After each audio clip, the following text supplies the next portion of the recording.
Alright folks, try to make a very basic wiper motor tutorial, how to use a wiper motor to animate a prop.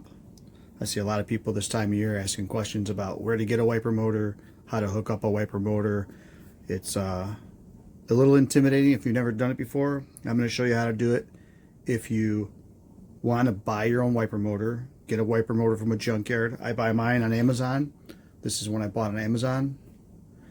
I added the arm on it, we'll call it the crank arm, from another wiper motor. You can make your own. Typically when they come from Amazon, this won't be on here. This will, it'll just come like this. You can see these splines here on this shaft. When you mount this on there, it's got to go down onto the splines. Okay, it's got to go down onto the splines, and then when put the bolt on there, the nut on there, it forces it down onto those splines tightly, and that's what stops it from rotating, stops it from slipping. If you just make the hole big enough for the threads and then put the nut on there, this arm is going to spin around on there, and you're not going to be able to drive any mechanisms or move any props with it. It'll come free eventually. So you want to make sure it's on this cone where the splines are. And it goes all the way down on there, and then don't be afraid to tighten that nut down on there to really drive it down on there. And I've made these out of metal stock. I've made them out of steel stock. I've made them out of aluminum stock. They work really good. Different lengths. The more you want it to move, drive different size shaft out to here. It'll push your prop even further. But one of the questions people have is about the wires. So you get some wiper motors from like Amazon, you know, this one's got 5 wires. You only need 2 wires.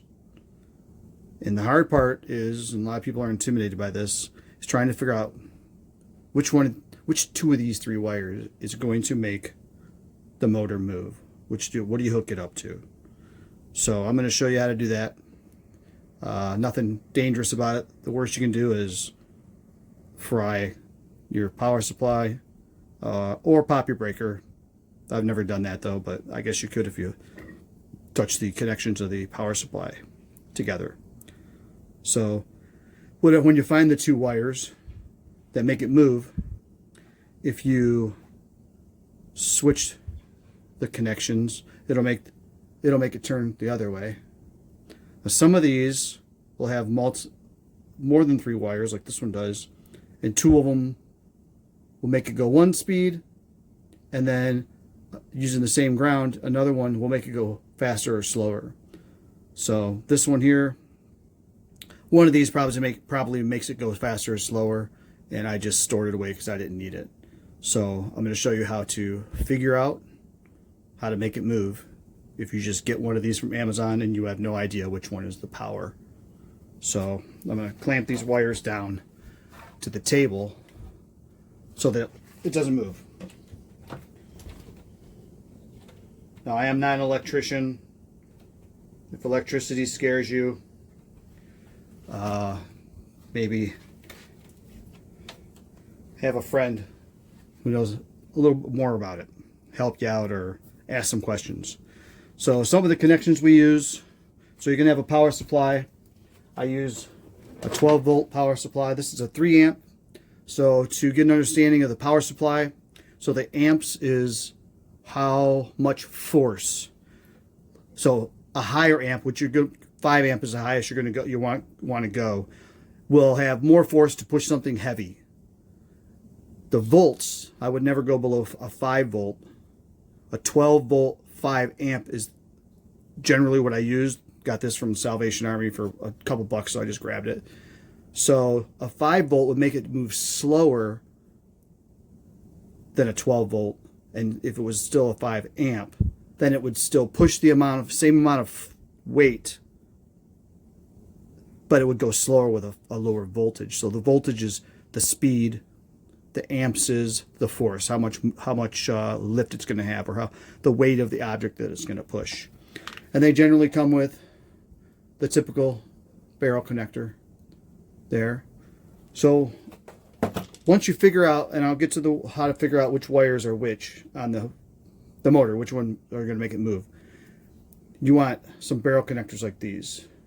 Get these from Amazon, and you would put the female plug, we all understand why we call it that, on the wiper motor. And then this has the male, and then this is going to go, you just connect 2 wires from the wiper motor to these little screws here. And like I said before, if you swap the wires, it'll make it rotate the other way. So these, you can get these on Amazon for pretty cheap, for like 10 of them sets, 10 sets. That's one set for $5, $6, $7 for a few.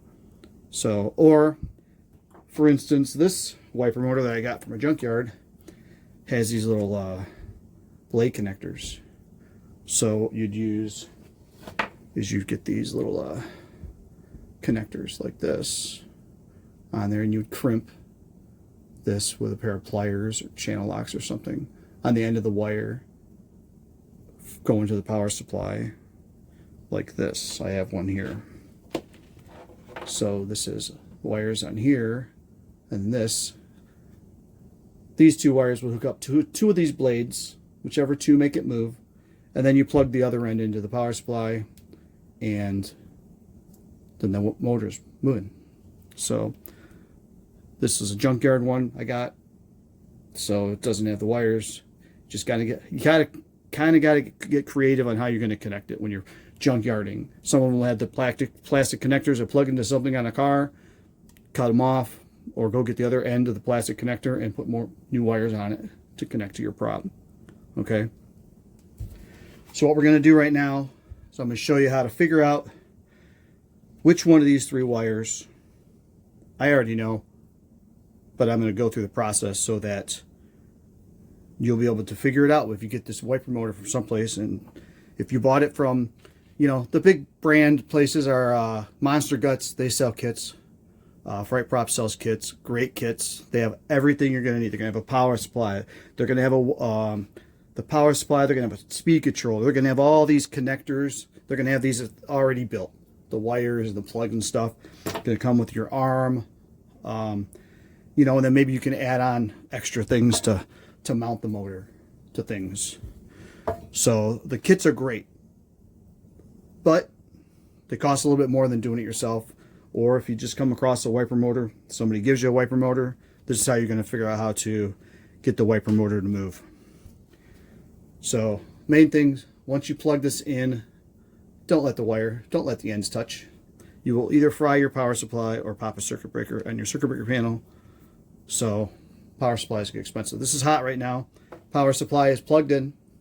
So what you're going to do is you're going to go down here. You're going to take one of these, and you're going to start touching the ends of these to the wires. You're going to get some movement. It's going to go. If it starts rotating smooth, then you know those are 2 of the wires that you have to use. Sometimes it'll go pop, pop, pop. Just move a little bit. You got one of the right wires. Now you got to figure out the other one. So let's start with red and blue. See, so it moved a little bit. So I got one of the correct wires. So let's stay on the red. Now we'll go to green. Oh, there we go. So red and green are the 2 wires that we want. Okay, see that? It's going clockwise, right? So now what we do, if we switch these the other way, now it's going to go counterclockwise. So it just goes opposite direction. So you can't hurt this motor by hooking these up to the wrong wire. See, now it's going fast. So those are the 2 wires going the other way. See how fast it's going compared to slower. So you can't hurt the motor by putting the wires on there, and just a little quick contact. It's not going to hurt anything. It'll let you know which wires. If there's other wires, some other wires will work with a car for intermittent and stuff like that. We don't need that. So not all the wires are going to make it move. So don't be afraid just to grab these. Make sure you don't touch them together, like I said. Boom. So you don't want that. So you're going to want to switch, either flop these around carefully. See? So you don't want to do that. So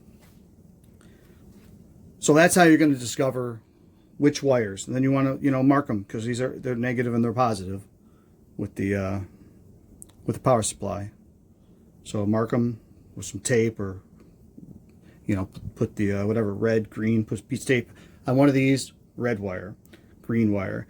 And then you would either put these on there, or you would add the blade connector, the opposite end blade connector to the wire here, and plug it in. Okay, these are easier because it makes it very easy to unplug the motor from the power supply for storage, or just working on it. So I'd use the female connector with a piece of wire like this, 2 wires, and then on something like this, and then it's just going to plug in, and then the motor's going to work. So that's how you're going to discover what wires to use with the power supply. So one of the other things, other people, whenever it's on the the groups, what do I need to make a wiper motor work? People say a power supply. Okay, so here's your power supply, right? That's it. Everyone knows what power supply is. You plug computers and stuff into it. Like I said, 12 volt, 5 amp is the best. 3 amps good. I mean, 2 amp will make something move, but something light, styrofoam head or something. This is the other thing that everyone talks about, is a speed control. This is what they're talking about. They sell these Amazon, $6-7, maybe 8 at the most. Buy 2 for, 2 for a little less. So what this is going to do is it controls the speed of the object moving. So how that was spinning at that rate, now I would connect the wires from the power supply to this, and then the wires from this, so you need 2 more wires to the wiper motor, and then you can control how fast the prop moves, up and down, in or out, whatever you're going to do. So this is a really good thing to do if maybe it's going too fast for you and you want something that's a little slower and creepier, then you just turn that down. So it is specific on how you wire it, as far as polarity, meaning that the positive has to be on the positive for the power in to this from the power supply. You'd have to go positive, negative. If you flop those, it won't reverse it, like I said before. These have to be positive, negative. But then from the motor to the motor, it won't make a difference, because like I said, you could switch those. But from the you'd strip the wires and you put them under these screws coming from the power supply, and those have to be in the correct order. A lot of people will think that they have a bad one because it's not working, but you got to check if you plug it in, it doesn't work, you flip the wires, it's not going to fry it. I've tested that theory many occasions, learning to do this. So, and then yeah, like I said, you could just turn it up or down. So I put these on 95% of my wiper motor props, so I can speed them up. Sometimes they look better going fast, sometimes they look more spooky going slow. So you get one of these. So a basic set for me, for any prop, would be, you got the motor, you got the power supply, you got the speed control, and then you've got to get all the connectors. This is the hard part. People don't understand. This is the the connectors that you're going to need. Or you can use a wire, instead of these, you could use the little blade connectors. It works just as good. It's just, this is easier for unplugging if you needed to unplug it for some reason. So, and then later on down the road, when you're getting all fancy, you grab a Picavolt, and you can use this to control the speed and the direction. So you're getting something that's going to jerk back and forth and then go fast and then go slow, and you can program all that in there. But that's a class for another day. Once you get it, you got everything working, understand it, then you learn how to manipulate it a little bit better.